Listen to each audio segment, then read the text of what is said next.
Bonjour à tous, bienvenue sur François et aujourd'hui nous recevons une candidate à l'élection présidentielle prochaine de 2022. Beaucoup de gens recherchent l'homme providentiel, peut-être que c'est la femme providentielle, pourquoi pas.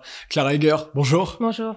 Vous êtes porte-parole aujourd'hui du parti politique, c'est un parti politique, c'est ça. Espoir RIC 2022, et dont voilà beaucoup de domaines politiques de votre parti sont axés sur le référendum. Vous voulez mettre le RIC qui était proposé par les Gilets jaunes, le référendum d'initiative citoyenne. Pour vous, c'est la clé de beaucoup de sujets. Est-ce qu'on peut le résumer comme ça?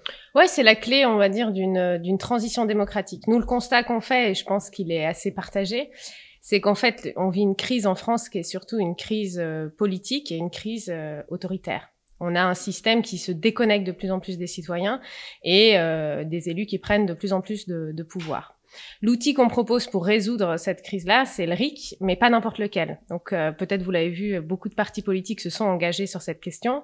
Les élections arrivent, le RIC a le vent en poupe, donc on le voit un peu fleurir dans tous les programmes. Or, tous les RIC ne sont pas égaux. Hein. Donc nous, ce qu'on défend... Il y a le RIP, le référendum d'initiative partagée. Ça, c'est différent, effectivement. Okay. Là, sur le RIC, c'est l'idée que chaque citoyenne ou citoyen puisse faire une proposition de loi, et nous, on cible sur la Constitution. C'est l'idée de redonner le contrôle aux citoyens sur la Constitution. Parce que là, par exemple, les référendums, aujourd'hui, si on a des référendums, c'est le dernier, c'était celui de 2005, qui avait été, dont le nom avait été annulé après. En fait, c'est le gouvernement ce qu'on appelle les plébiscites. C'est-à-dire, c'est l'idée que les citoyens n'ont pas l'initiative de la proposition, mais c'est le gouvernement et c'est le président de la République. Alors là, c'était le président sur proposition du gouvernement qui avait appelé ce référendum en 2005. C'est quelque chose le RIC, c'est fondamentalement différent. C'est l'idée que chaque citoyen a tout le contrôle sans à aucun moment des élus puissent reprendre la main et arrêter le processus. Ce qu'on a vécu en 2005, par exemple, c'est qu'on a un référendum qui est un échec dans les urnes, mais le traité passe par la fenêtre, puisque aujourd'hui en France, à la fois les parlementaires et les citoyens peuvent valider un changement constitutionnel.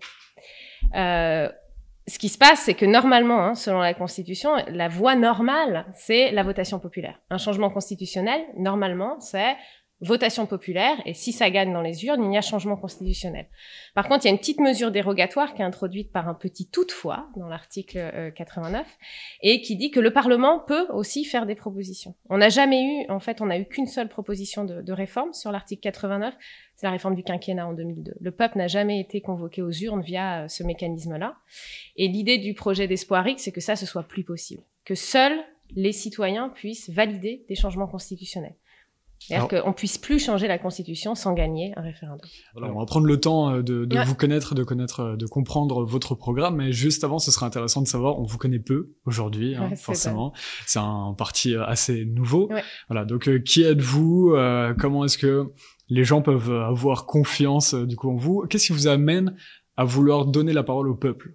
En fait. Ah bah peut-être parce que alors déjà moi je demande vraiment pas à ce que les gens me fassent confiance, plutôt le contraire. Je pense que c'est très sain de n'avoir pas confiance aux personnes. Vous voulez qu'ils vous craignent Non, je veux qu'ils me contrôlent. C'est-à-dire je pense que les élus aujourd'hui doivent être contrôlés, doivent être les représentants des citoyens et pas des gens à qui on fait naturellement confiance, mais des gens qu'on peut à tout moment censurer, empêcher d'agir. Et ça c'est l'idée d'Espoir RIC. Pour dire quelques mots pour moi, donc je m'appelle Clara Egger, j'ai 33 ans. Dans le civil, je suis professeure à l'université aux Pays-Bas, dans une ville qui s'appelle Groningen, ou Groningue en français, au nord des Pays-Bas. Pourquoi vous êtes allée aux Pays-Bas? Je suis allée aux Pays-Bas, en fait, tout simplement parce que j'avais envie de découvrir comment ça fonctionnait dans d'autres pays, et comment on pouvait apprendre d'expériences dans d'autres pays, comment on pouvait s'enrichir aussi de systèmes universitaires différents. Donc, je suis allée en fait me former dans d'autres pays. Vous êtes allée en Suisse aussi, je crois. Je suis allée en Suisse aussi également. C'est sans doute aussi pour ça qu'il y a une histoire particulière, on va dire, sur la démocratie directe, qui est, je l'ai expérimentée, je l'ai vécue, en fait, personnellement. Vous êtes resté combien de temps en Suisse? Je suis restée 2 ans. 2 ans. En 2 ans, on peut voir assez bien comment est-ce que ça se développe. Ouais. D'accord. Je pourrais en dire des mots de façon plus détaillée, mais en fait, la démocratie directe en Suisse, elle est visible, puisque vous allez avoir sur les marchés des personnes qui ont des pétitions, qui portent des pétitions, des projets de changement constitutionnel, qui viennent recueillir des signatures. Dans le canton de Genèse, il y a une votation par mois sur des projets très divers. Donc la politique est rythmée par ça, est rythmée par ce pouvoir citoyen que nous n'avons pas en France. Et je vais vous raconter une anecdote parce que je trouve qu'elle est très drôle. J'étais une fois en train de prendre un apéro avec des collègues suisses et c'était les municipales en France. Donc on parlait des municipales puisque les Suisses connaissent pas plus le système français que nous connaissons le système suisse. Et la question qui m'est posée, c'est bon, alors comment ça se passe? Vous élisez des gens? Oui. Pour combien de temps? 6 ans? Oh, c'est long, 6 ans. Je dis oui, c'est long. Et si ça se passe mal, qu'est-ce que vous faites? Bah, on manifeste. Non, mais vous avez le référendum, non? Non, on l'a pas. Ah, vous avez pas le référendum d'initiative populaire en France? Quoi, le pays de la démocratie, vous l'avez pas? Et il y a eu vraiment un moment de stupeur, en fait, de dire comment vous pouvez accepter de vivre dans un système où vous élisez quelqu'un et vous lui donnez tout le pouvoir pour des mandats longs, hein, parce qu'on parle de 5-6 ans pour des maires, c'est très long. Comment ça marche, le référendum d'initiative populaire dont vous venez de parler? C'est à peu près, c'est la même chose que le référendum d'initiative citoyenne. Nous, on l'appelle différemment en France. C'est l'idée vraiment que chaque citoyen puisse faire une proposition, donc rédiger complètement une proposition de loi constitutionnelle. En Suisse, il est constitutionnel. Donc, on rédige l'article complet. On rédige le pourquoi on porte cette proposition, ce qu'on appelle l'argumentaire. Et après, il faut aller chercher des signatures. Donc en Suisse, c'est à la fois des signatures papier et des signatures électroniques. En Suisse, c'est 100 000 signatures, donc c'est un plus petit pays que la France, hein, on pourra en discuter des seuils de signatures. Et après, automatiquement, cette proposition est soumise à référendum. Après une période qui varie, en général plutôt de quelques mois, hein, 6 mois, donc il y a tout un temps de débat qui se met en place, où on va parler de cette proposition. Les médias vont devoir se positionner. Donc, un média comme France Soir, voilà, pourrait mettre, par exemple, en avant le pétitionnaire, les arguments opposés. Tous les lobbies doivent aussi être visibles, ce qui est un effet, je trouve, très intéressant sur le système. C'est-à-dire qu'on voit qui et pourquoi. Et de façon assez aussi intéressante, le gouvernement se positionne avec une vidéo en disant « nous voterons de telle façon ». Donc c'est vraiment quelque chose qui est très visible et c'est ce qu'on souhaite instaurer en France en fait. Qu'est-ce qui vous motive pourquoi est-ce que c'est important pour vous que le peuple... Moi je suis devenue une... Et le droit à l'expression.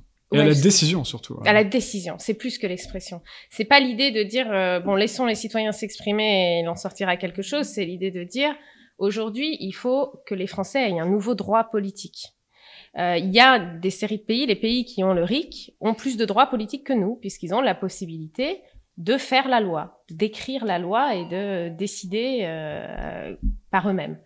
Donc l'idée de cette proposition, voilà, c'est vraiment une proposition de décision. Pourquoi moi je suis une fervente partisane du RIC pour plusieurs raisons, hein. Je l'ai étudié de près, donc j'en connais les effets. Ils sont forts aujourd'hui, c'est-à-dire c'est un dispositif qui existe depuis plus de 200 ans. On le connaît. On l'a expérimenté, la France l'a même créé, puisque c'est Condorcet, hein, le premier qui envisage ce dispositif. Il était dans la Constitution de l'an 1 après la Révolution, qui n'a pas été appliquée, donc on a une histoire particulière. Et puis je l'ai vu fonctionner. Vous dites qu'on l'a perdu. On l'a perdu par un coup de force politique. Hein. La Constitution de l'an 1 devait être appliquée après la Terreur, n'a jamais été appliquée, puisqu'il y avait des forces contre. Hein. Il y avait des personnes qui étaient très opposées à l'idée d'une démocratie, déjà d'une démocratie en elle-même, mais en plus directe. Donc tout ça pour un long détour pour dire que je l'ai vu, je suis partisane de ça et je me demande toujours qu'est-ce que je fais en fait pour promouvoir mes idées politiques. Bon oui d'accord, j'écris des livres, c'est bien d'écrire des livres, j'écris des tribunes, mais aujourd'hui la seule façon en fait de rendre visible, et c'est triste et j'en suis désolée, mais une des façons les plus fortes de rendre visible une proposition de changement en France, c'est les élections. Et une élection parmi toutes les élections possibles et très visibles, c'est la présidentielle. Donc l'idée, c'est de dire, bon bah voilà, moi quand on m'a fait la proposition de dire est-ce que tu as envie d'être candidate pour porter ce projet-là, ma réponse ça a été non, plutôt pas. Et puis après, je me suis dit, mais en fait, des gens l'ont fait avant toi à un moment donné, et quand il a fallu avoir des changements, il y a des gens qui ont mouillé un peu le maillot. Voilà. Donc moi, cette année, pour 2022, on va dire que c'est moi qui m'y colle, mais parce que je crois vraiment que c'est la clé d'un changement de situation en France. Vous ne vouliez pas le pouvoir, du coup? Non, mais je voulais pas, je voulais pas la campagne, je voulais pas, voilà, je ne pense pas en me rasant le matin, comme disait l'autre, à devenir présidente de la République. C'est quoi, c'est tous les sacrifices qu'il faut faire? Qu'est-ce qui vous rebutez? Non, je pense que c'est une fonction, non, je pense que je pense que les campagnes électorales aujourd'hui en France, Étienne l'a bien dit, sont pipées, donc ça va être un un moment où aussi il va falloir se battre pour avoir de la visibilité médiatique. Il faut être fou pour vouloir être président de la République. En fait, c'est aussi une grande responsabilité. Donc je trouve que c'est sain de se dire, en fait, est-ce que c'est vraiment un projet que j'ai envie de porter. Et moi, je le porte parce que vraiment, j'ai un sentiment d'urgence aujourd'hui. Et je veux j'ai une petite fille de 4 ans, j'ai pas envie qu'elle me regarde en me disant qu'est-ce que tu as fait quand en fait le système politique était en train de s'écrouler. Et justement alors, pourquoi est-ce que tout le monde ne se dit pas ça aujourd'hui? Quel est votre constat? Pourquoi est-ce que ces pensées sur le référendum ne sont pas appliquées aujourd'hui? Pourquoi est-ce que parce qu'elles ne met ne pas sont... ni de contrôle sur les politiques? Pourquoi est-ce qu'on ne donne pas plus de décision en tout cas au peuple? Voilà. Parce que les élus n'ont aucun intérêt à vivre dans un système avec un référendum d'initiative citoyenne. Sauf si on considère qu'on est dans une collectivité où on doit se battre les uns pour les autres et que c'est pour ça qu'on a élu des gens. Mais aujourd'hui, le système politique dans lequel on vit, on a des élus à qui on demande de renoncer au pouvoir. Mmh. Sauf à une très forte pression populaire, sauf à avoir quelqu'un qui n'est pas parti de ce milieu-là, en fait. Moi, après la campagne, je reprendrai mes fonctions à l'université, j'ai cette chance-là.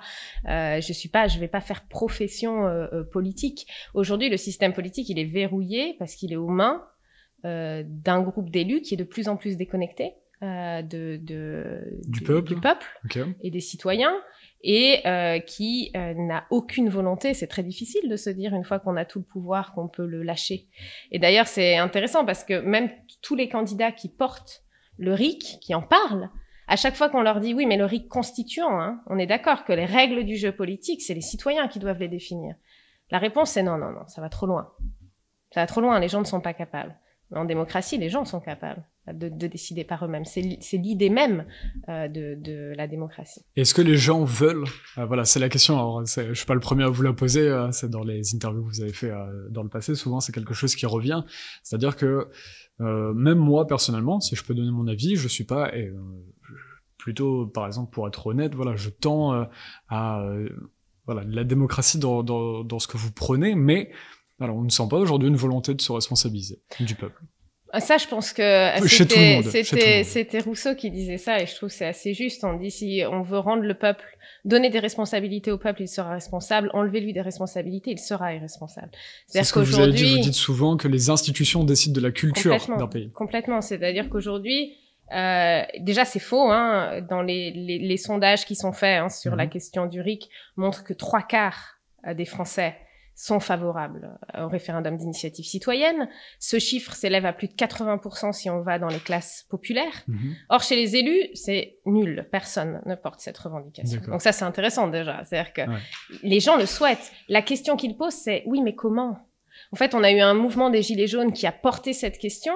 Quelle a été la réponse d'Emmanuel Macron? Bon, la réponse d'En Marche au début, c'était « ah oui, c'est intéressant » parce qu'ils savaient pas ce que c'était. Ils ont découvert ce que c'était et c'est devenu « on veut parler de tout ».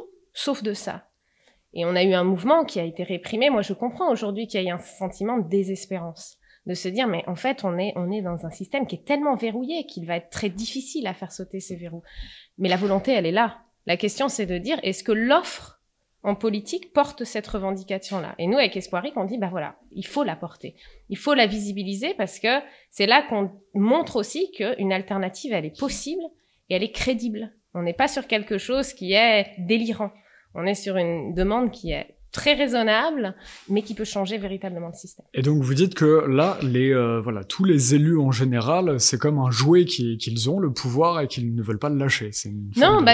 Mais je pense que c'est un biais qu'il faut se méfier de la tendance qu'a chacun. Une fois qu'on a du pouvoir, en lâcher, c'est compliqué. C'est quelque chose qui nous prend et on veut plus vivre sans après. Oui, puis je pense qu'il y a aussi des hommes politiques et des femmes politiques qui ont un projet et qui pensent vouloir le porter et qui disent non mais moi je veux faire ça, je pense que c'est la bonne chose. Il faut avoir la capacité de se dire non, aujourd'hui, si c'est la bonne chose, alors les citoyens le soutiendront. Dans ce cas-là, ça peut vous arriver aussi. Une fois que vous aurez le pouvoir, peut-être que dans 5 ans, on vous retrouvera. La grosse différence, c'est que je me présente sur une mesure, qui est le RIC constituant, et il sera mis en place immédiatement après l'élection, ce qui veut dire que les Françaises et les Français peuvent me destituer à tout moment s'ils le souhaitent, puisqu'ils ont la capacité de mettre en place dans la Constitution une possibilité de destitution citoyenne du président. Est-ce que c'est pas dangereux ça si on commence à destituer à tout va? Non, ça existe dans d'autres pays, hein. C'est ce qu'on appelle donc ça existe dans même beaucoup de pays, notamment d'Amérique latine, ce qu'on appelle le recall. Ça existe aussi en Suisse dans certains cantons. C'est quelque chose qui en fait s'avère peu nécessaire quand les citoyens peuvent faire la loi. Parce qu'en fait, c'est toujours plus...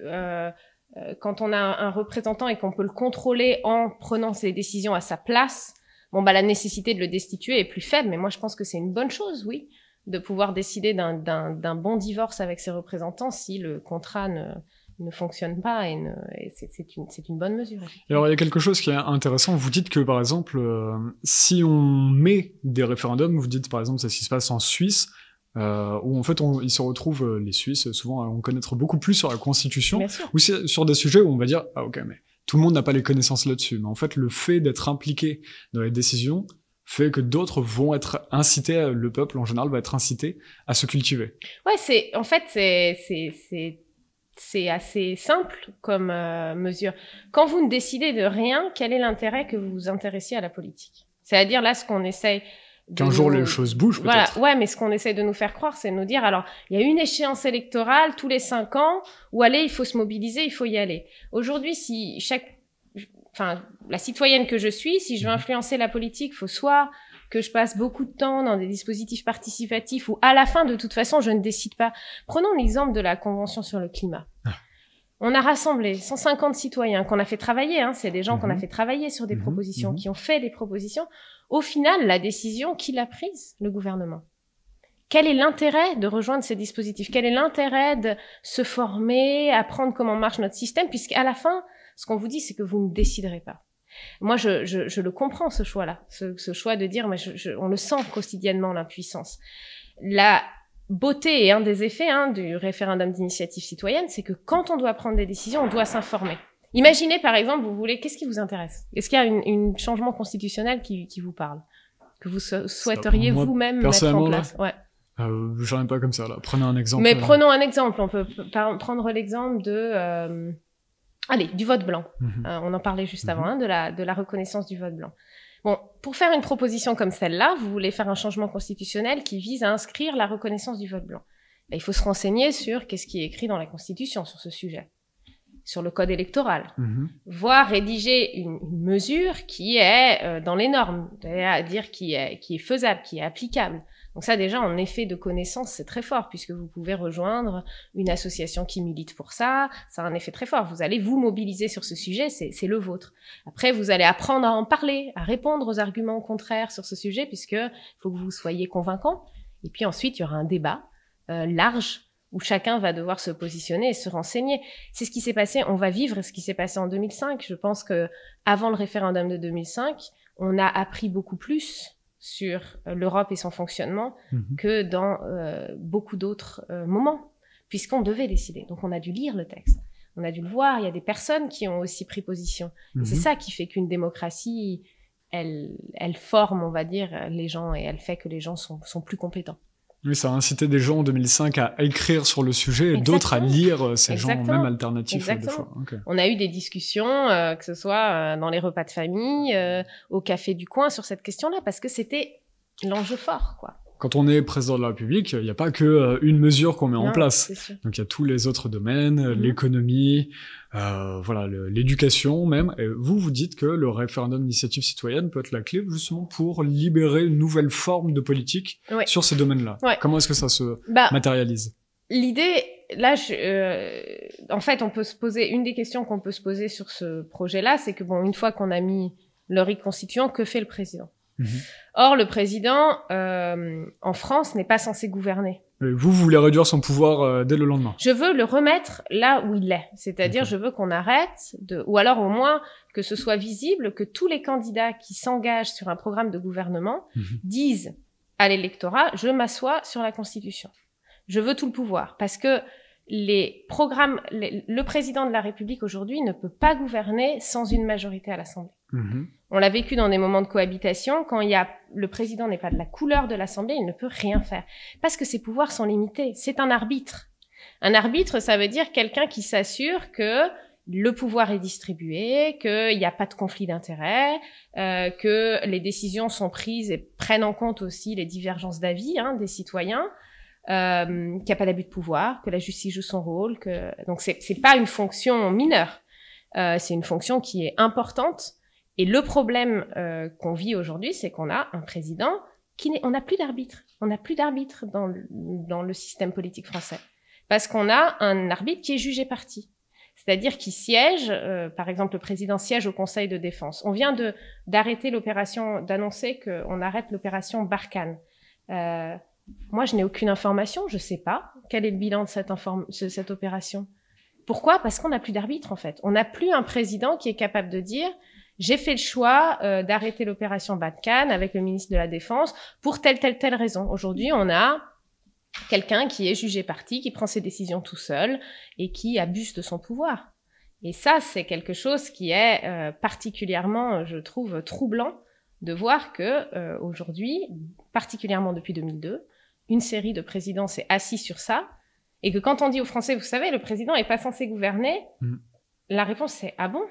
Bah ouais, mais il faut pouvoir le dire avec force, parce que sinon, on va continuer à être dans un système où, bah voilà, les présidents vont s'engager. Si on leur demande, c'est parce que, bah oui, mais les Français veulent ça. Voilà. Moi, je mets au défi je parle pas au nom des Français. L'idée, c'est de permettre aux Français de décider par eux-mêmes ce qu'ils souhaitent, avec des institutions qui sont sous leur contrôle. Donc, par exemple, prenons un exemple concret. Dans votre programme, vous dites le RIC, le référendum d'initiative citoyenne peut... Constituant. Peut servir à résoudre les problèmes liés relatifs à l'Union européenne. Oui. Et vous dites cette phrase, l'Union européenne s'est construite contre les peuples européens. Oui. C'est vrai, mais donc vous êtes pour le Frexit, par exemple, on peut dire? Non, moi je suis pour que les citoyens décident sur des questions européennes. Okay, d'accord. Donc sur cette question-là, je pense que il y a des avantages à rester dans l'UE, il y a des avantages à sortir, et que c'est une décision qui engage l'avenir du peuple français. Et à ce titre-là, c'est au peuple français de décider, après une période de débat, d'information, le choix qu'il souhaite faire sur la question européenne. Quelque chose qui est très important de souligner, c'est que c'est pas dire l'Union s'est fait contre les peuples français, c'est pas on va dire une vulgate. C'est ce qui est dans votre programme. Oui, c'est pas. Mais c'est quelque chose qui est factuel, c'est-à-dire que le projet européen, c'était de dire aujourd'hui, on est après-guerre.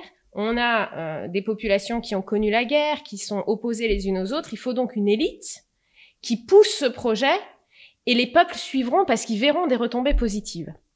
Aujourd'hui, c'est pour ça que quand on dit oui, mais l'Europe, le problème, c'est que le projet s'est égaré. Non, le projet, dès le début, c'était un projet d'élite technocratique qui devait produire des fruits pour les citoyens et on espérait que comme ça, ils allaient, le mot classique, c'est le transfert de loyauté. C'est-à-dire qu'ils allaient se sentir plus loyaux vers l'UE que vers leur communauté d'origine.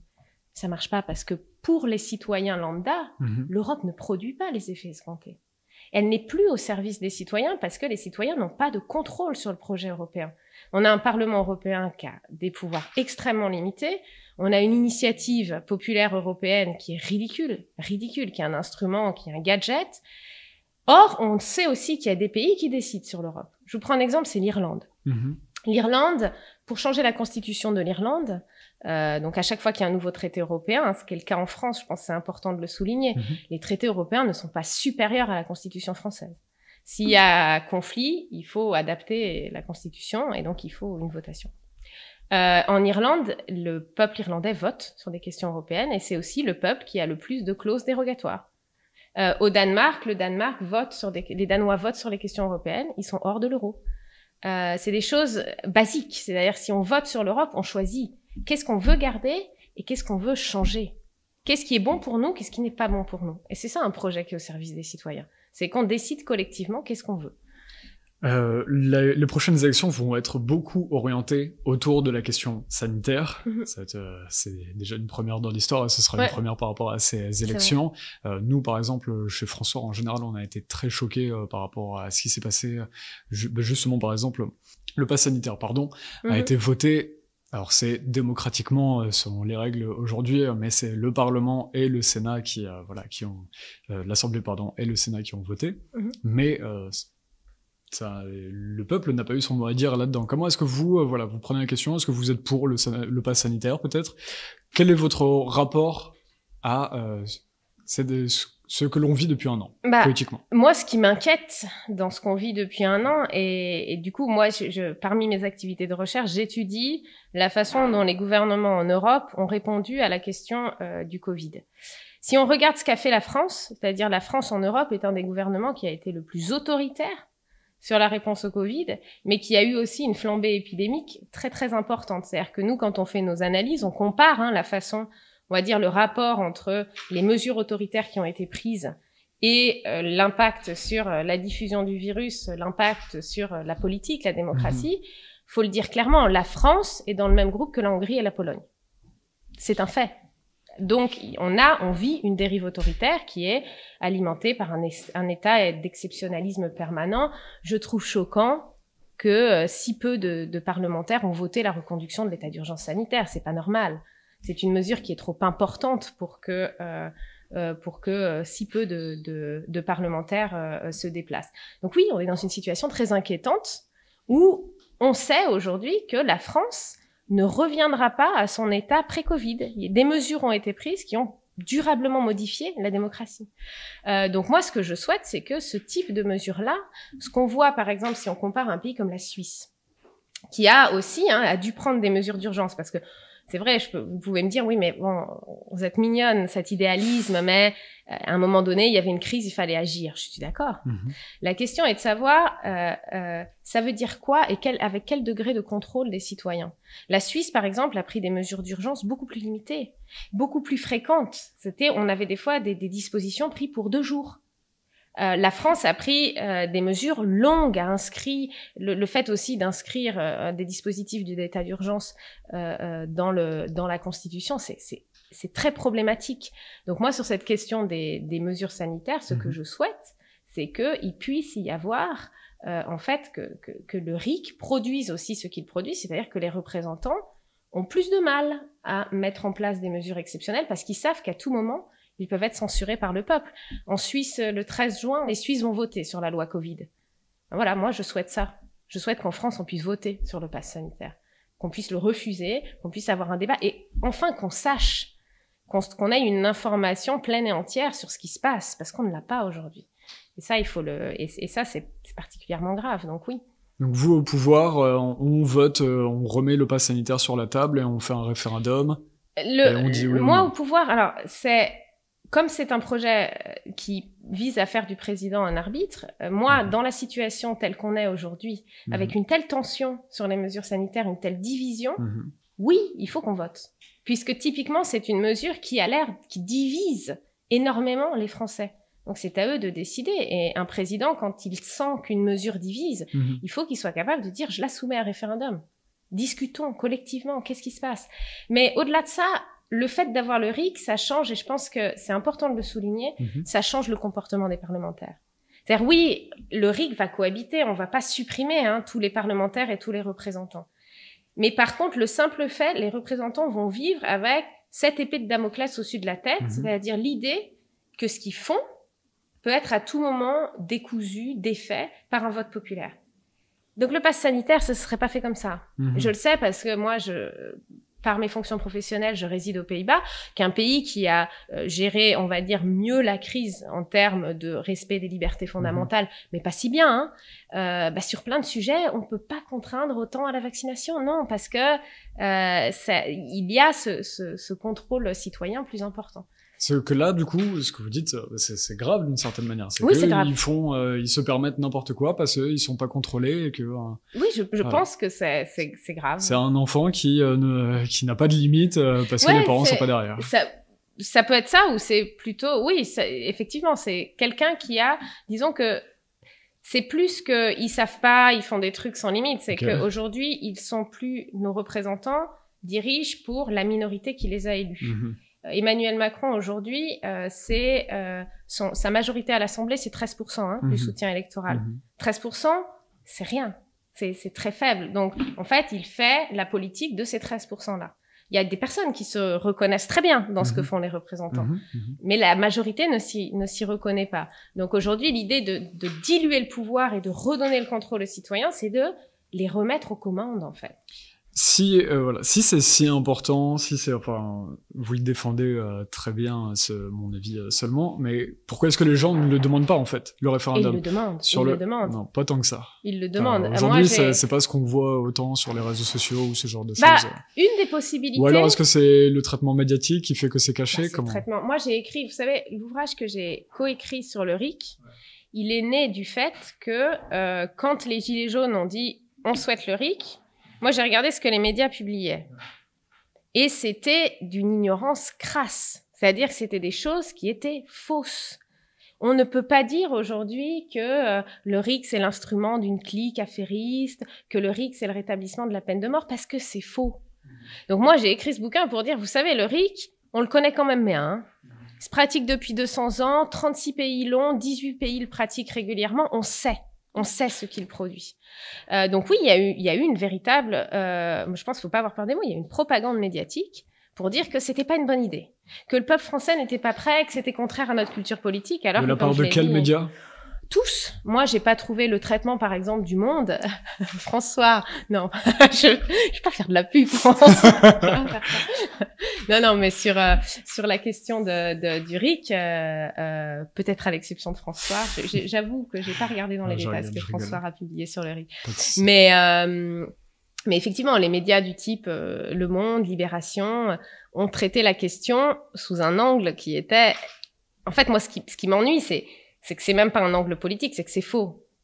Se positionner sur des questions de fait en disant des choses fausses, c'est quand même très dérangeant sur la santé de nos médias aujourd'hui. Pour expliquer aux gens, c'est quoi le problème? C'est que ceux qui possèdent ces médias-là ont des intérêts qui sont totalement contre ceux du peuple. Oui, il y avait ça, très clairement. Et puis, il y avait aussi le fait que...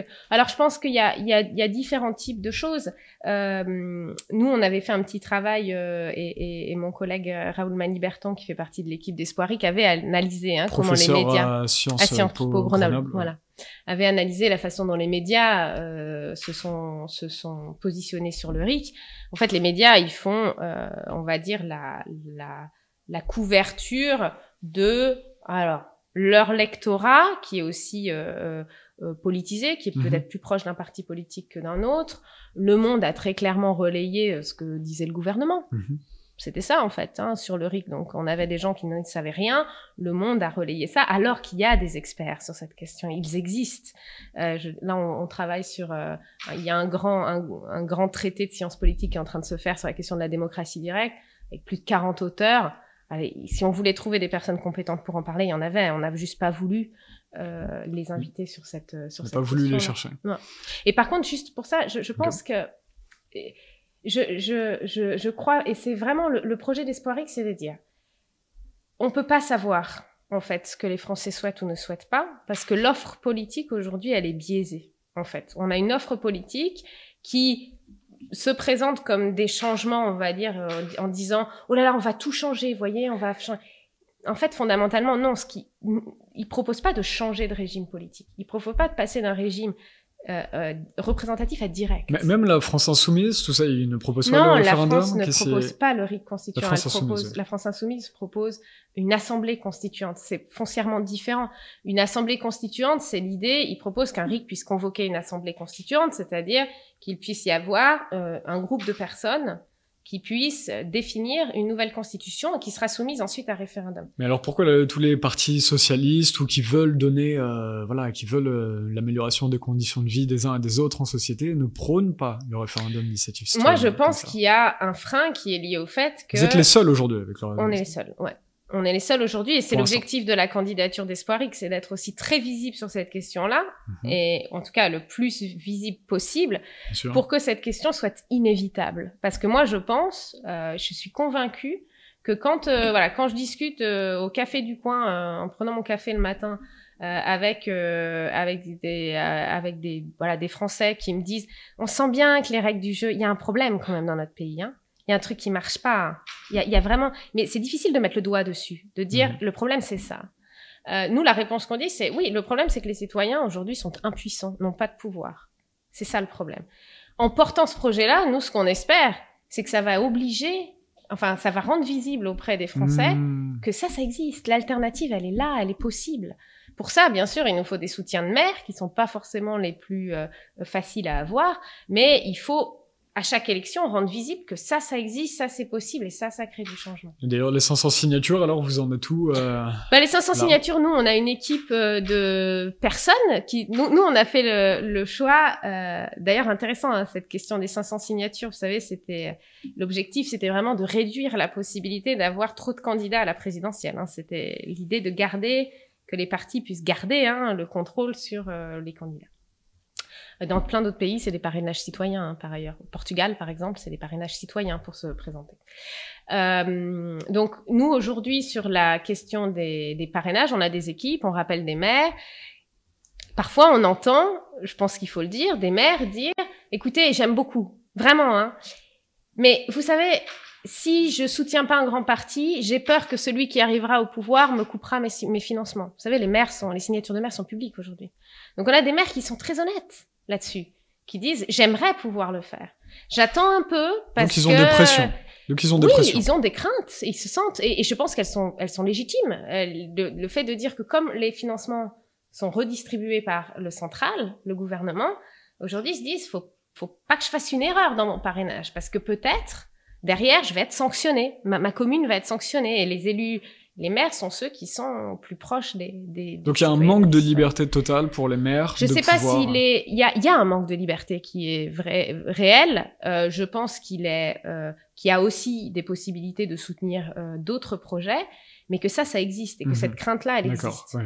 Nous, ce qu'on dit sur ce sujet-là, c'est aujourd'hui, il faut que les citoyens créent une pression inverse, qu'un maire ait du mal à aller devant ses concitoyens et dire j'ai pas soutenu une proposition qui donnait le pouvoir aux citoyens parce que j'ai eu un peu peur de représailles politiques.